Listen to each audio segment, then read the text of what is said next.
Hello everyone, today I'm going to show you the update on the tool survey initialization of vRTK.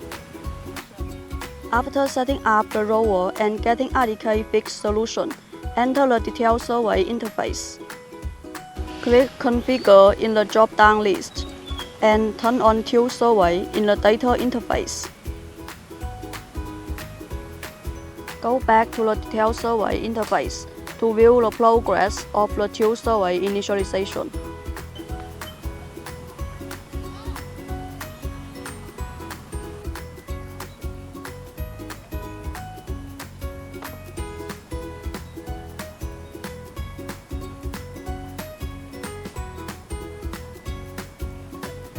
As the screen shows, the tool survey has been simplified from 3 steps to 1.